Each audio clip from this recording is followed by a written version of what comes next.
Member of the kapisanan ng mga broadcaster ng Pilipinas.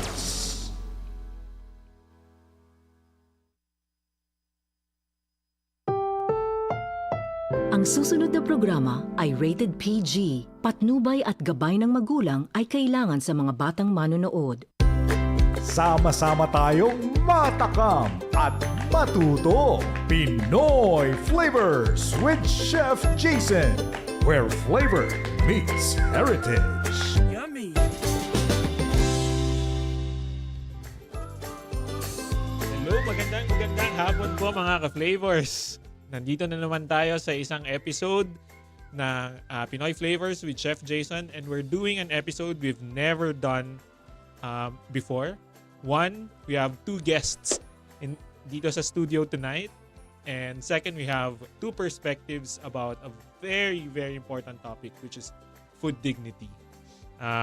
Today, I'm joined by two of my good friends. The first one, wow, parang beauty contest. The first one is my good friend from James and Daughters, one of the chefs that has generously opened his restaurant for my first pop-up at Trainings. We have Chef Jonas Nang. Hello. Thank you for inviting me. Yes. And for today's episode, mag-i-English na po ako. We will explore how food connects us all through dignity and stories. Our special guest for today is a friend that I've met in North Dakota during a professional fellowship that I did with the U.S. Department of State, and he's here in the Philippines, first timer in Asia, but only for 5 days. So we wanna talk about the things that matter about food systems, and about our stakeholders. I'm very honored to have the co-owner of the Toasted Frog in Grand Forks, North Dakota, restaurateur and one community organizer, Jonathan Hall. So meron tayong John, Jonas, Jayson. I'm honored to be here. Thank you for having me. Hi friends. Thank you for agreeing to do what can be possibly a chaotic discussion about food, no? But today, mga ka-flavors, I will play the very crucial role of interpreter. So, Jonas will answer the first question first, which is In Chinese. in Chinese. Can you tell us, John and Jonas, like a core memory with food that has helped shape the way you interact with food systems, possibly your restaurants? Mauna ka na, Jonas, para makapag-English ka mamaya. Where do I begin? Okay.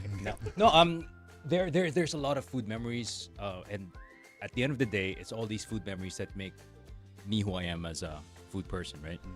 And my mom was a chef of both clans, and she would make sure to cook 3 meals a day for the whole clan from scratch, no preservatives, and we weren't really, affluent, so we had to make do with a lot of practical solutions. Yeah. And she was amazing at it, and she taught me how to be practical about food, and she taught me how to be adventurous. Like the first time she allowed me to enter her kitchen, she was showing me that she was cooking some scrambled eggs, and she had me taste it, and then she started laughing after do you like it? I go, this doesn't taste like eggs. Yeah, that's brain. But that opened me up. I was like, yo, this is different. And it pays to be adventurous, and pays to trust people who know what they're doing, and who respect the food, and respect the people eating it. And they want you to experience something more than what you know, something that you're not used to. It literally opened me up to everything. Ginanyan din ako ng nanay ko when I was a kid, pero it was more of walang budget. I was telling Jonas, my mom also cooked the same way of cooking, switching ingredients, making sure that we finish all stocks first before we open a new one. And for Jonas, it opened up a new world. For me, I just knew that we were poor. But as part of the discussion later, poverty also affects your interaction with food. But before we go to the more serious part, John, please share to us like a memory. similarly, I have a lot of memories from my youth, but I come from a family of farmers. My father was a farmer. Both my grandfathers were farmers, my uncles. So I think some of my early memories of visiting my grandparents on their farms, and a couple things that come from that. First of all, seeing how hard they worked and to perfect what was coming out of the ground, and how much that mattered to them. I think that has stuck with me in terms of how I view food today.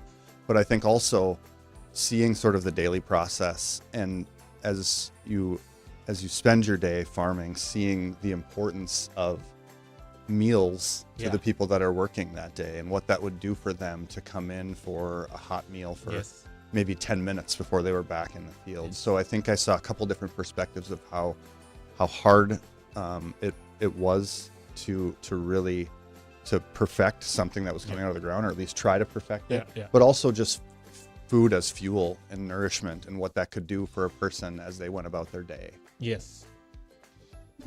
Care to comment? De joke lang. Alam niyo mga ka-flavors, pagdating ni John dito sa Pilipinas, yung first Filipino meal that I introduced to him was the pancit batil patong. Oh, I mean, like, I'm that's pretty so sure Filipino. That's so Filipino. Yes. But also, I'm pretty sure he had pancit in Grand Forks. I mean, I've had amazing Filipino food in Grand Forks also, with the Filipino community there. But I think pancit batil patong is one of the dishes that actually represent a cuisine, our cuisine in general, Filipino cuisine in general, and Ilocano cuisine in particular, because our food, our region's food, is farmers' food. So I relate to what you said earlier. And farmers' food, it has to be nourishing, but also has to be cheap and can be done like large scale, so that everyone can eat the same So amount. he's right. It's fuel. Yeah. It's fuel, and it's nourishment and it's fuel at the same time. Yeah. We weren't able to finish the pancit batil patong. It was not. No, but it's funny because we come from a line of farmers too. Yeah. But from China, because 90% of people who have Chinese ethnicity here are from this specific farming province in China, and all our traditional meals, we're not like most people think the Chinese food is like the Cantonese food, is the dim sum, is the fancy stuff. Like, we're farmer folk. Like, our traditional food is steamed vegetables, congee, tofu. It's farmer food. It's not palatial food like what you guys see on wherever. So that's what we're good at, and we never even knew how to use MSG. That was something that's not in our vocabulary at all. Yeah. That's for a different part of China altogether. But when we say farmer food, I mean, like, I'm just noticing a conscious effort to differentiate what farmer food is from what grand food is like. So parang what I want to ask is it in both cultures, it feels like farmer food is simple, but they're the ones feeding, let's say, the state, the nation. But I've never actually been in a discussion where farmer food is bountiful. The farming communities have the best of their produce. They're the ones who fill their stomachs first before, let's say, members of the community. Is that the same with North Dakota, or are farmers regarded like a little, more highly in comparison to, let's say, other societies? Yeah, I think in North Dakota, farmers are very highly regarded. It's such a large portion of our economy. I mean, you don't have many discussions in North Dakota when you're talking about the economy without agriculture being a part of that discussion.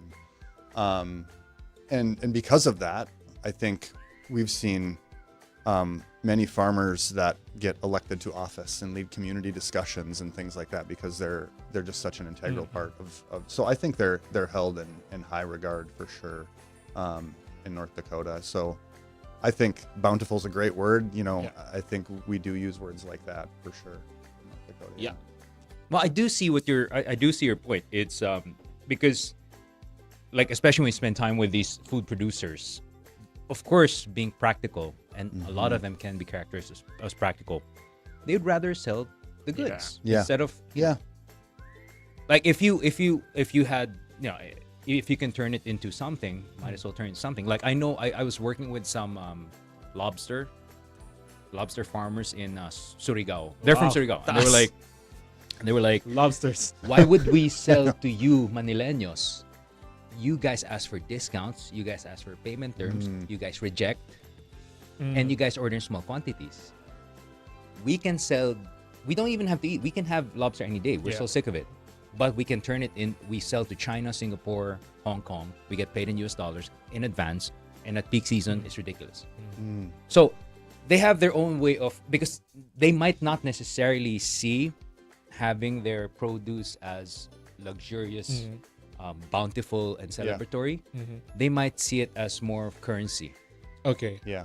From a practical, from a practical standpoint, because that's what you do. Yeah. And I would add that I think that they, in many cases, particularly I know where I'm from, have to view it that way simply because it's also a risky profession in the sense that at any one bad month wipes out a crop. Yeah. And so it's In the Philippines, like one bad month can actually leave families hungry. Like, especially when typhoons hit and let's say rice crops can't be harvested on schedule. You have vegetables from the highlands not reaching the markets here in Metro Manila. So you have a lot of produce just rotting by the roads. yeah. So I mean, I just want to zoom in to what John said, that farmers are highly regarded. I think that's the main difference between our communities. Yeah. I mean, we regard our farmers in theory here, but in practice, our farmers are, Sure.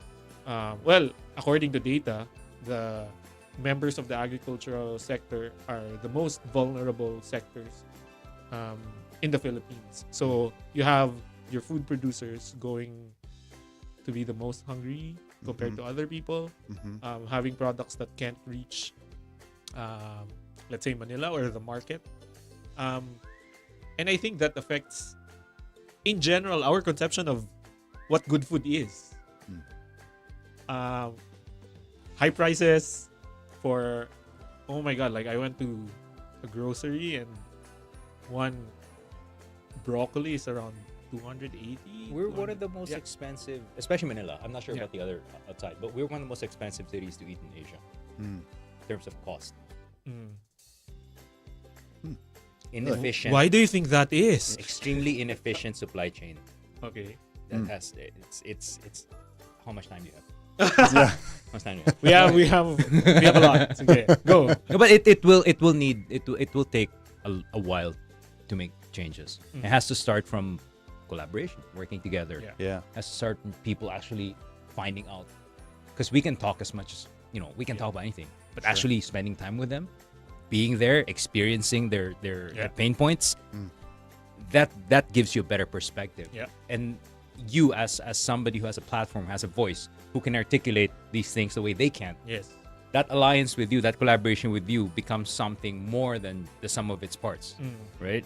So it has to start somewhere. Yeah. And I think you're on the right track. Okay. Mga ka-flavors, for context, so nung nagpunta po ako sa North Dakota, you'll just have to do context clues. Okay. Nung nagpunta po ako sa North Dakota, I studied the food equity systems of the state. I went to the University of North Dakota, and even inside the university, they had food banks, they had community gardens, na kung saan, kung gutom yung estudyante, pwede siyang kumuha ng pagkain to make sure na maitawid niya yun.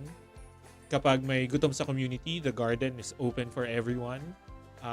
And small things like that, especially from an agricultural state like North Dakota, made me also think, what are parts of their very successful food equity systems that we can also mirror and copy here in the Philippines? So, in the past 2 years, very evidently in the last year, we've organized a volunteer group called Tuloy PH. Tuloy is the Filipino word for welcome, to come in. to sit with us, to eat with us, it also means to continue. So it's in that volunteer group is that double invitation to be with us but also to continue with us. So ang ginawa natin mga ka-flavors ay pag may bagyo, nagsasara po yung restaurant natin sa Trainings Kitchen Stories, and then we become a volunteer kitchen, and we coordinate with local government units for data so that we can bring dignified meals to evacuees. And to me, patawag dito, yung process na yon ay natutunan ko because of a state like North Dakota that I was in during that time. Dinala ko po si John sa Marikina where the restaurant is in, at pinakita ko yung Marikina River, which is our warning bell kapag may bagyo na. And North Dakota also faced a similar, what do you call this? Act of God. Act of God. Yes. Do you want to talk about it, like the Sure. flood, and how we can connect it to, say, like the dignity of people eating food in times of crisis? Sure. Yeah. So Grand Forks, quite famously in the States, in 1997 was overtaken by a flood. The entire city was preparing for it, thought that we were ready for it. We're not ready for it. And the entire city, 60,000 people, was evacuated overnight. Wow. And said, you got to leave town because our flood protection is going to break. So we had homes, business districts gone. In the midst of that, there were fires that were burning down buildings, sitting in water. So there's iconic pictures. But at that time, there was a rebuilding process too. There was also a number of people that stayed back. I remember my parents leaving. I was a senior in high school and telling my parents, me and some of my friends were going to stay back and sandbag and try to save some homes. And that shaped some early memories of me because there were people that were on the ground that were trying to save what was left of a community. And didn't know where we were going to get our next meal. You just didn't know where. Yeah.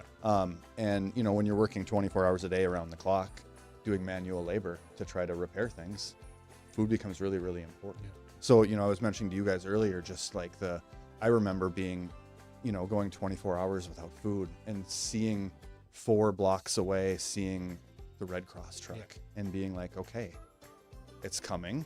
We're going to get a styrofoam box with something in it. Yeah. But that's going to power us through for the next 12 hours. It's a hot meal. It's a hot meal, right? And it showed, it also just showed signs of community for the first time of like, okay, I'm not just here to fend for myself, that there's a recognition that there are other people that are going to do things for me while I'm trying to do things for other people. So, again, like I was 17, 18 years old at the time.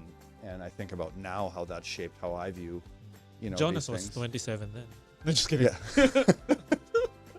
but it also, it impacted, I think, how we reacted as a restaurant during the pandemic.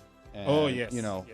Because we had those core memories of sort of the whole notion of competitiveness between restaurants was gone, right? What are we going to do to feed our first responders and to feed people that had to stay working during the pandemic? So, yeah, it was, again, early memories for me of just the importance of that fuel for the body, but also good fuel, right? And what difference Dignified fuel. Yeah, and just the importance of that. I think it shaped a lot of, like I said, how we reacted and how we acted in the pandemic. That sort of became like an inflection point. That whole 2.5 years. Yeah. Like when all of a sudden you realized you didn't need that much. You learned to let go of a lot of things, projects, people that didn't serve you anymore. And then you learned we may not be all in the same boat. We're in the same storm anyway. Might as well just help each other. Yeah. Right? Yeah. So it brought a lot of people together. And the thing with food has a way of literally bringing people together because everybody has to eat. And when you share a meal with somebody, that's something. Yeah. And especially as professionals, when you've fed somebody, you're forever connected to them. You've fed them already. You're part of the reason this person's alive. So there is a connection that is built through that. There is community in Yes. in the whole concept of food. I've never seen what we do that way, but like, I like it. No, I mean, I see a lot of things. di ba? Si Chef Jonas, nung huli pong bagyo, kasama ko pong maghalo ng kawa by, I mean, we were doing meals by the thousand every day.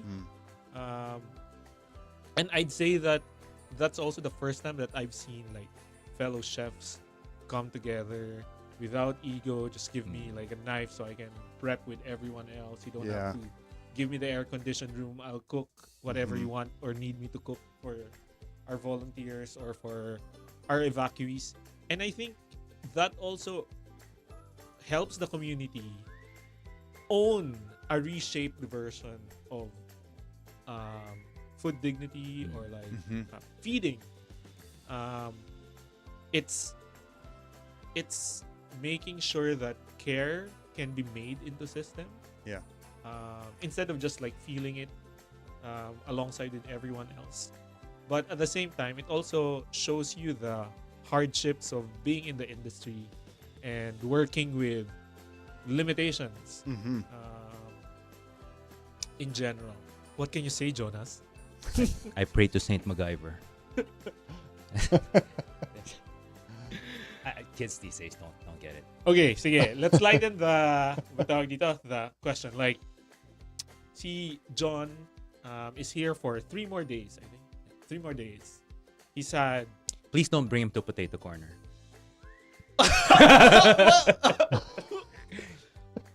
Okay, so the views of the guest do not reflect that. No, he'd be like, potatoes? Oh. No, I love it. I'm a big fan of Joe Mag. He's Yeah. big fan. The son of a potato farmer, I've had potatoes basically Oh, every meal yes. for my entire But you life. guys do russets, right? Yeah, Or, we do. Are Yeah. there other varieties? You guys There's all sorts of varieties, but specifically where I'm from, Red River Valley, the Red River Valley, red potatoes is what we're known for. Yeah. Dude, Now I ginamit kong pangkaldereta. Pulang patatas nung nandun. Nice. Oh, and our Benguet friends have been able to. Yes. They got some. They were able to do red potatoes, purple potatoes. Yeah. I think the purple potatoes Yeah. are from Nova Scotia. And they're just trying different things. Yes. Sure. And they're sending it out to chefs to try, and we'll see. When I had red potatoes, I was like, "Oh, this is Grand Forks." When Yeah. I got the package from them, but like, but even the stuff that we receive, I think we're a bit privileged compared to other. Oh, for sure. Di ba? For sure. It's amazing how how you framed it. Food is a lot of things to a lot of people. Yeah. In many ways it's still food. Food is fuel, food is nourishment. But in a lot of ways as well, food can be something different to anybody who encounters it. It can be something that, like you said, we needed it. Yeah. Or it could be something that like it could be transformative. It could be like I was telling because I host a lot of guest chefs, and I used to host a lot of guest chefs in the restaurant. He was one of them, and I go, not everybody does it for the same reason. Yeah. Yeah. And your reason was powerful because you wanted to protect your Lola's legacy. Yeah. And that was way better than anybody who approached me and said, "Hey, may I do a pop-up in your restaurant?" And the first question I asked, why? And that's the first time I heard this answer. I want to protect my grandmother's legacy. Na-sales, previous to na-sales you- stock kita. The last guest chef previous to you, I asked them, why you want to do this? You're too young to have a restaurant. Oh, I just want to impress a couple of girls. They didn't show up. The girls didn't show up. Yeah, I think that's a really good point. You know, I mean, I mentioned that, you know, I'm the son of a potato farmer. We didn't have many meals growing up where we didn't have potatoes. But that, you know, people do different things for different reasons. That wasn't because potatoes were all of our favorite food. Yeah. That wasn't because they weren't even my dad's potatoes that we were eating, you know, usually on the plate. But I looked at it, you know, as I think my dad viewed it as we're doing this to support my peers in my industry that I'm working in. You know, this is important that we consume the product that all of my my brothers in the fields were working to produce. So I think that's another reason. I mean, yeah. Also, speaking of potatoes, can I just say that the dish that I had at the Toasted Frog, wasabi mashed potatoes, I would say is the best mashed potato I've had in my life. Yo, As in, that sounds nice. Silky, also a bit, what do you call this? Painful to the nose because you can taste the wasabi. But at the same time, I just feel like there's so much care. That's an interesting combo.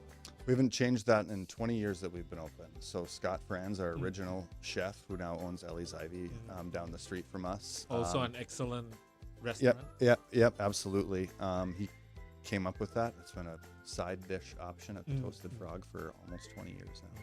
So 20 years. You might, That's the sign of a good chef. Yeah. If the side dishes are excellent, yeah. you know. Yeah. You know. Yeah.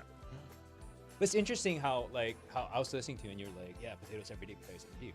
And then us growing up, we're like, yo, you eat potatoes? You must be rich. Yeah. Right? Yes. It's different. Yes. yeah. It's perspective. Like I Yeah, remember for this sure. guy. Yeah, it is. He interviewed me. He was like, "So what's your take on exotic food?" What do you mean exotic? It's like, have you eaten things like because he was talking to a foreign. He was like trying to get this person to eat balut. Balut is fertilized. Unfertilized. Yeah. Well, yeah. It's fertilized, right? I will defer to your age and wisdom. I just eat it. So, no, but what's interesting is what's exotic to somebody could be totally because he was like. So I had to ask him, "What's your definition of exotic?" Because I know a guy from Italy and he loves the maggot cheese. Yeah. Is that exotic? Right. Or is durian exotic? Yeah. Because I know Malaysians who swear by it, Yeah. right? Or Yeah. is frog exotic? Because it's not to me. Yeah. My mom used to cook it for us when we were young, Yeah. right? It's Yeah. it's perspective. It is. Yeah. Everybody has a different way of connecting, but that's the point. We're all connected to food. It's just figuring out how we're all connected in a way that makes everything better. Right. Would you say that food, the act of giving food, the act of cooking food, preparing it for another person, requires you seeing the humanity in them before you even prepare the food? In the first It's one of the purest acts of love. Yeah. Agreed. You're taking time, energy, effort to feed somebody. That's an act of love. And that's and that's powerful because then you recognize this person as a human being, like you said. You're not transactional anymore, Yeah. Yes. right? You're a real human being sharing an experience, Yeah. and you're connected. Especially that hunger is an experience also. Hunger is a universal experience. An experience that you won't wish to other people. Everybody needs to be hungry at least once in their lives. You gotta understand how that feels, Okay. or else you won't appreciate it. You gotta go through a part of your life where you really are hungry, because that drives you and that gives you perspective on everything. Yeah. Hopefully not for long. Well, if you need to lose weight, maybe. Okay. Mga ka-flavors, nakita nyo kung gaano ka intense ang discussion natin. Napapa-English na ako. Yung baon ko pong English pang 30 minutes lang. Naka 30 minutes na po tayo. So i-imbak muli tayo ng English. Magbabalik po muli ang Pinoy Flavors with Chef Jayson after these announcements. Maybe we should get one of those, the corner league.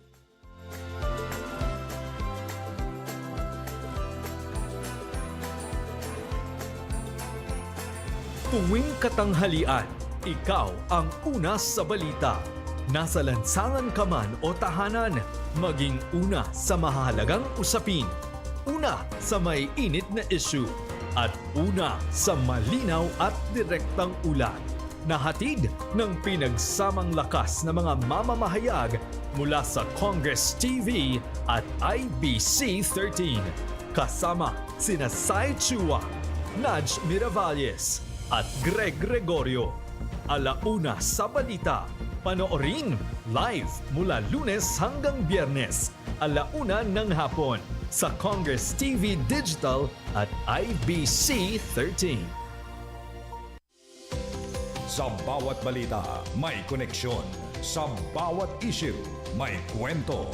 At sa bawat Pilipino, may epekto. Ito ang Balitang Konektodo. Ang programang hindi lang nagbabalita, kundi nagpapaliwanag kung bakit ito mahalaga sa atin. Kasama si Simon Ong. Pakinggan ang News Bites. Balikan ang throwback tayo at suriin sa anong connect sa atin. Balitang Konektodo. Lunes hanggang Biyernes, alas 9 ng umaga. Dito lang sa DWAN 1206 AM.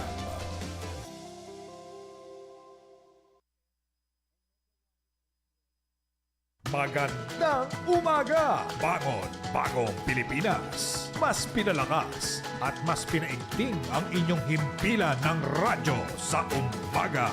Agahan na may kabuluhan. Sabay-sabay nating tunghayan ang maiinit at mahahalagang balitang hatid para sa inyo. 2 oras na balitaan ng may tamang impormasyon at malasakit. Kasama si Alice Noel at Daniel Manalastas mula alas 6 hanggang alas 8 ng umaga. Dito lang sa D1 1206 AM.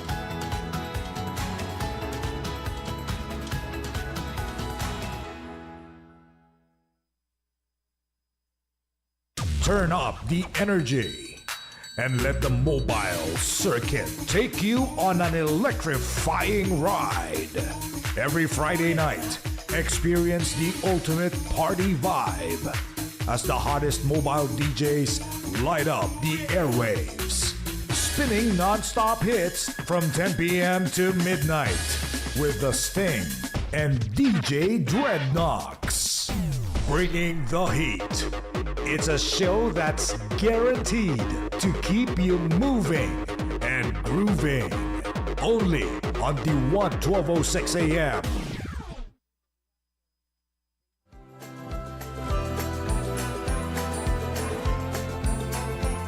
And not all. A few branches in Ayan, nagbabalik po tayo habang nagkwentuhan si Chef Jonas tsaka si John for today. Pipigayin na natin si Jonathan dahil marami tayong matututunan actually with the way North Dakota and in general Midwest structures its hospitality. John, can you talk more about the concept of, is there a concept of Midwest hospitality? I don't know if it's a concept or a feeling, you know, but I think it's the reason why I'm in the restaurant industry and entered the restaurant industry. I remember early on in my restaurant career, I started as a server, and Wow. and I was a server, and I remember early on when I started working at a fine dining restaurant in Grand Forks for one of my mentors. Just the whole notion of seeing all these different groups of people coming together to break bread. So people having horrible days that would come in after work, and you could turn their day around like that with good food and really good service and making them feel welcome. Seeing celebrations and all these things, I was like, okay, this is special. So, you know, but I think, I mean, like, that's how I felt here with you, you know? So, like, I don't think that that's... Cue the music. Yeah, we're done. Thank you. Thank you po. Nagawa na po natin. I think the Midwest hospitality thing is just, you know, it revolves around food, though. You know, that whole notion of just, there's not, we talked about an expression of love. There's maybe nothing more welcoming than welcoming someone into your home and feeding them. And so that's just something that wherever you go, I think in the Midwest, that's really, really important. And it's always a lot. But mostly in the toasted frog. It's, well, we try to emulate that, you know. I mean, after 15 minutes, I've had orders of 3 drinks because of their hospitality. Well, we want you happy. But yeah, I mean, I agree with the feeling part, and I don't know, Chef Jonas, if you will agree with me, but to me, Filipino cuisine isn't a flavor; it's a feeling. Yeah. It's that feeling of, It's that feeling of it's that warmth that you feel because Mhm. someone made space specially for you. Yeah. And that's why we say eat your feelings. Yeah.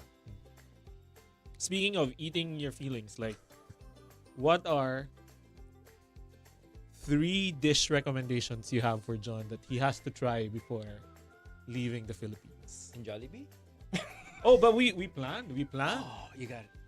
Is there Jollibee there? In Grand Mexico? Forks, no. No. It's The, fun. the closest, I think, is Winnipeg. Oh yeah. No, because you talk about feeling, right? And Mhm. this was the thing that the thing that I kept telling my staff is like, when you serve people, you don't treat them as your customers, right? Yeah. You treat them as our guests, and this is our home, Yes. and you're welcoming them to our home, and you're Yes. treating them like house guests, and you make sure they're so taken care of. And they go, why? And I go, because people remember more than anything how they felt when they were at your establishment. For sure. Yeah. They will forget a lot of the details of their favorite restaurant experience. Even your food. But Yeah. when what they will remember that they felt taken care of, they felt warmth, they felt welcome, and that's what they go back to. That's why you never forget their first Jollibee because Yeah. it was fun. Yeah. You never forget their first Antonios. It was magical, right? Your favorite experiences, it's about the feeling. It's not about Yeah. the details. Yes. So yeah, you are right. It is a feeling. Yeah. And you are right. The Midwest hospitality, just like any hospitality, it's about how you were made to feel. But you know, I've been to several restaurants where the food was incredible. Yeah. But I did not feel hospitality. I didn't experience great service. I didn't feel welcome. And I don't have any desire to go back and eat that food again. Even though the food was that makes incredible, sense. you Yeah, know. yeah. So, and conversely, I've been to Mid. I've been to a bit mid or even worse than mid food at places that I've met incredible people Yeah. that I want to go back and Yeah. interact with that person again and that staff again and have that atmosphere, you know, surrounding me. Well, There's something about the restaurant as a microcosm of whatever, and it feels. No, it just. You're right. You watch the world through a restaurant. You Yeah. see people come in, and you see them, their lives play out in front of you. Yeah. Right? And then you become slightly part of it, and that's what I tell our staff. You're like, look, profit is profit. Yeah. But if you can be part of somebody's special occasion, if Oh, you were yes. part of Yes. that Yes. person who, they finally got together, or Yeah. this guy finally got divorced, or whatever, Yeah. whatever they're celebrating or whatever Yeah. they're commemorating. But if you're part of it, then you're part of their story, dude. Yeah. That's something. Yep. And that's why I can't do this all day. Yeah. It's not Yeah. for me. We had a couple that got engaged at the Toasted Frog the first year we were open, right? And they've been back on their anniversary Exactly. every year Yes. without fail since, right? That's pretty cool. You know, we're like you said, we're a part of their story. Yeah. So Trainings is very strong in death anniversary. So I mean, commemorating that's loved a part. ones. That's a part Yes. of That's some- true. Yeah. And I feel happy every time people are there to commemorate their loved ones, because I feel like Mhm. I'm doing the right thing with keeping, as you said, keeping my grandmother's legacy. Mm. And I've mentioned it to you before, John, like when my grandmother died, there was no written recipe whatsoever. And so I was very afraid of food becoming lost, or like it's not going to be appreciated in the way that us grandkids are appreciating it. So the restaurant was actually a response to that need to document. Yeah. And I mean, grief is an Uh-huh. expression of love. We wouldn't grieve if we didn't love someone. Wow. So if you're a part of someone's grief, then you're a part of that expression of love. Right? Kinilabutan ako very slightly. The hair. My hair. You have hair. Yes. You have hair. Yes, but yes, grief is also a very powerful emotion. But you know what you told me when I first met you and I asked you what the concept of trainings was? Can I QA that first? No joke. Go. Do, do you remember though? No. You told me this restaurant is a love letter to my grandma. That's it. And I said, okay, I get it. Yeah. I wish she could read it, but like, that's how everything started out for me. both of you know that before doing the restaurant business, I've never even worked at a restaurant. I've never sold my food except for the 2 times that we fundraised for my friend's dad and then my grandmother. So I kind of felt like a blind guy doing it in the first year with a very strong core, which is to not forget. Sure. And now you're good at it. And now, sometimes I forget It's okay. my schedule. So do I. No, pero mga ka-flavors, I think yung pinaka nakikita natin sa discussion na to ngayon is, one, food is emotion. Yeah. Food can create emotion, both positive and negative. But at the same time, food can hold the memories of people you love on a plate. What do you think, Jonas? Restaurateurs Uh-huh. are the best storytellers. And we tell our story through experiences Yeah. because it's multisensory. It's not just visual, it's not auditory. You have to sense the food in order for it to be effective. That's why it's such an effective storytelling platform. And this is your way of expressing your Lola's story. Yeah. Right? It's your way of expressing your story and bringing the community together. Yeah. And showing what values are important to you. So, yeah, food is a feeling. But that just shows you how back to when you started this discussion, how food connects everything and everybody. Yeah. Food connects us all. Yeah. And if we can build communities around this notion, then we have something. Then we can move. Then we can move because it's there's too many problems to discuss. Yeah. But we can move a lot if we do things as a community. Yeah. John, you talked about that feeling of seeing Red Cross and knowing that you won't be hungry for the day. And then we also talked about like how good we felt with restaurants that have given us like superb hospitality during times of disaster, like times of crises. How is hospitality different from charity? Or like, are the things that we do for our community acts of hospitality or acts of charity? Choose one. 200 words. Sorry, boss. It's funny because I've never kind of saw what we do as charity. I've never seen it as charity. It I don't know about you, but at the end of the day, I think it did more for me than it did. Like it helped me more. Like that was therapy because I know we were going through a lot of anxiety around that time. Yeah. But yeah, it did wait, and it's not just me. The people we were working with, you saw their faces, right? And you saw how tired they are, but how happy they were, and for them to be working with their hands, which they don't do, right? And it so that's why I'll never see it as charity. Yeah. Because it's I also feel like, coming at this from a community-based approach, and if I think back to like the pandemic response and how restaurants acted during that time and acted together, I mean, I felt a sense of responsibility. Yes. And that, because that's something that we can do to help the community.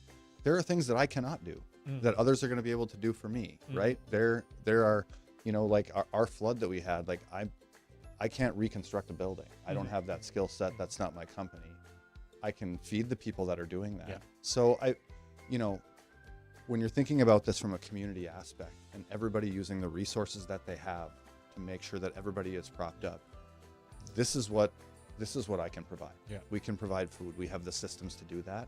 Yeah. So I felt a sense of responsibility to do what I could. And well, to be honest, we've seen that in the initiative. We've had grandmothers bring their grandkids to volunteer. We've had a grandmother who was diagnosed. I don't know what stage it was, but like they wanted to dedicate, like they said they wanted to dedicate that part of their life to a worthwhile endeavor. So to me, in times, my personal belief agree with Jonas. It's not charity. You're not coming from a position of more giving to people. It's you giving a part of yourself so that others can be as complete as you, or not as incomplete as other people as well. Wow. I mean, like, I've never looked at food in a very deep conversation such as this. I like the feeling of making people happy. I like the feeling of making people believe in Filipino food.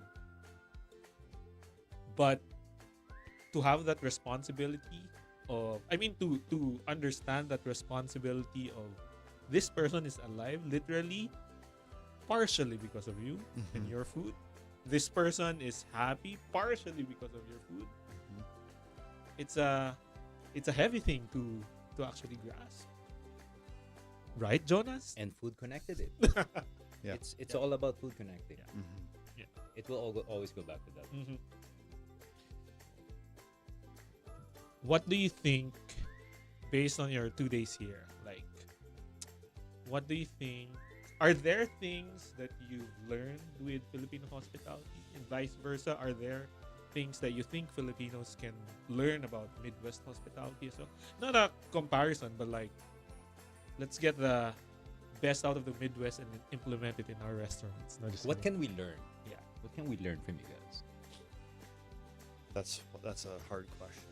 I think one thing that we clearly, in my short time here, both do really well, the Midwest, is a lot of food. Just continuing to eat and Throw everything and hope one sticks.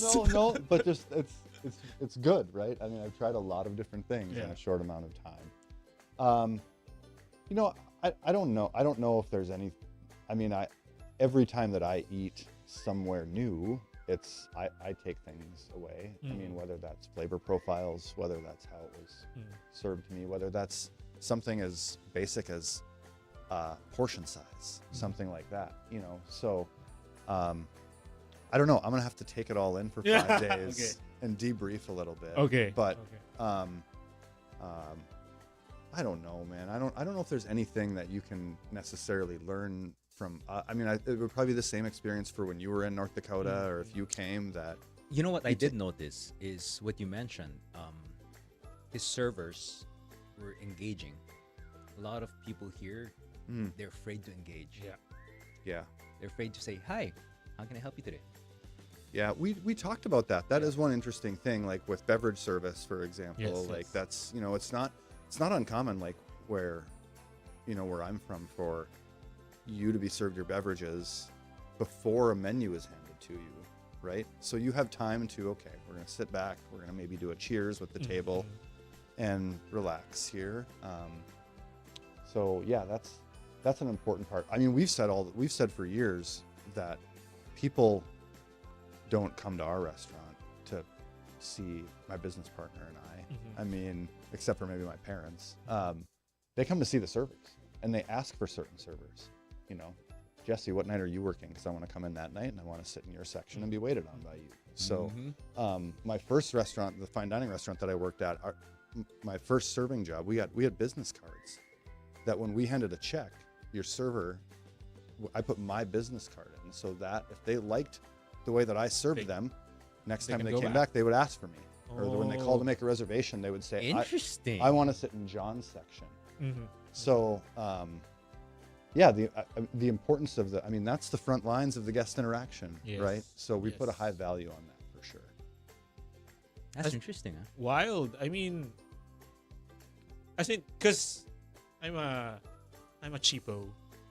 Like, I will compute everything before I order, but at his restaurant, or even in North Dakota in general, I'm like, okay, second drink, third drink. I like the feeling. You don't seem like that in my restaurant. Like, yo, I want this, and this. No, but what I get from your restaurant are your noodles. And I've been telling John, like, if James and Daughters were open today, he'd have the best char kway teow in Metro Manila today. We're renovating. Yeah, I heard. Well, I'll have to come back. Yeah, it's an excuse. Yeah. Um. Okay, so I just thought of a question. We talked about the heaviness of the responsibility, but at the same time, us being in the center of it all, I'd say that we also need to protect ourselves, emotionally, mentally, especially like at a point of breakdown, high stress, high crisis situations. Based on your experience and your knowledge, are there stuff that you can share so that fellow chefs, restaurateurs, people who are doubting their place in the industry or like are just burnt out? I know about you, but I'm horrible with boundaries. Horrible. But that's another topic. Yes. Yes. But yeah, you're right. We do need to protect ourselves. We do Yeah. need, especially our sanity. Yeah. And what I noticed because I was talking to a lot of people during pandemic, we hosted this thing called Monday drinking sessions because there's nothing to do anyway. So every Yeah. Monday we'd invite our regulars, community. Let's hang out at the restaurant, bring whatever you want, and just discuss. And we Yeah. just talked about our lives, talked about how to get out of this, how to different solutions, different tactics of getting by, and we became a community. Like to see, like for example, this young lady who got fired from her BPO job, and she, out of desperation, she started baking like ensamadas, cheese, whatever, and then in the restaurant during one of the drinking sessions, she met one of the children of Mary Grace, and he was teaching her a lot of tips on how to start her pastry business, and that to me was extremely powerful, right? You see how it brings everybody together, right? And I actually don't remember what my actual point is, but No. I'm very ADD as well. But yeah, we need this. But one, and I guess I recognize now, a lot of people during the pandemic were dealing with a lot of anxiety. Yeah. And especially people in our age group, Yeah. young, Your early age 20s, early. Yeah. Your age No, group. we're starting to see a lot of cognitive dissonance, and it's really messing us up. Yeah. Like you try to do the right thing, and then, but it doesn't work. Yeah. It's these MFers who are corrupt, Yeah. who are making bank, and you're closing a restaurant I know. because you can't pay your staff, Right. and you're trying to do the right thing, but there's a lot of stuff that's messing us up. Yeah. And it's causing a lot of anxiety. The cognitive dissonance is causing a lot I of mean, anxiety. just the level of anxiety, looking at your sales, thinking about where the next paycheck for your employees. It's also a different kind of responsibility to know that people bet both their dreams and lives on you and Yeah. with you. So Yeah. daily burden. I feel all of that. I'm halfway around the world from where I live. This morning we were talking about it's nighttime back home. Yes. So this morning while we're meeting, I'm checking sales from my phone in real time Yeah. as things are going. Like, this is the life we chose.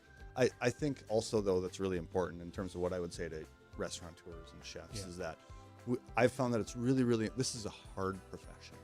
It's not for everybody. It's when the restaurant's busy, and even sometimes when it's not, you're working 8 hours fast, hard, nonstop with no breaks.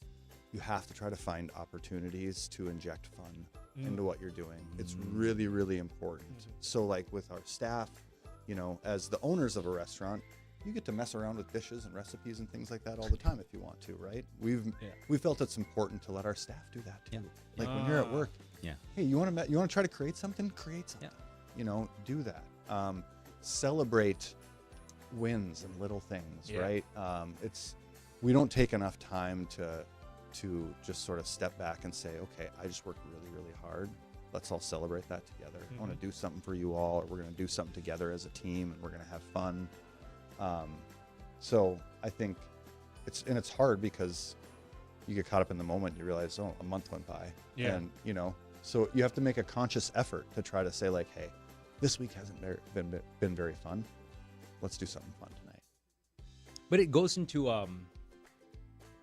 it's not a lot of establishments have compassion and empathy in the workplace. us, Mm. right? And it's something we hope to change. Mhm. Like for example, in the restaurant, the first thing I tell the staff is like, yo, work is a safe space. Whatever you're going through outside, leave it outside the door. When you're here, you're safe. You know that when you come to work, nobody's judging you. You're just, it's on merit. You do your job, that's Yeah. it. Nobody cares what's going on. Nobody cares what you Yeah. look like, Yeah. Yeah. right? And I want you to know that whatever's going on outside, you have, when you're here, we're family. You're safe. Yeah. You know, we'll take care of you. Yeah. And we take care of each other. That's all you can do. Yeah. But that's I don't know if that's unique to restaurants, but it is powerful when I've never worked in a restaurant that didn't feel like family. I think it's more apparent in this industry because of the fact that you go through hard times Yeah. together too. And you know? and the amount of time you spend in close quarters Yeah. totally together. Yes. Right? Yeah. It's not uncommon to spend more time with your coworkers than your family Yeah. in this industry in a given week, right? Yes. And they become your family. Mm-hmm. They become your family as well. They do. I mean, my biggest takeaway in this part of the discussion is you can't talk about hospitality for other people or like food dignity and equity for the vulnerable if you can't protect your own Yeah. work family or family in general. Yeah.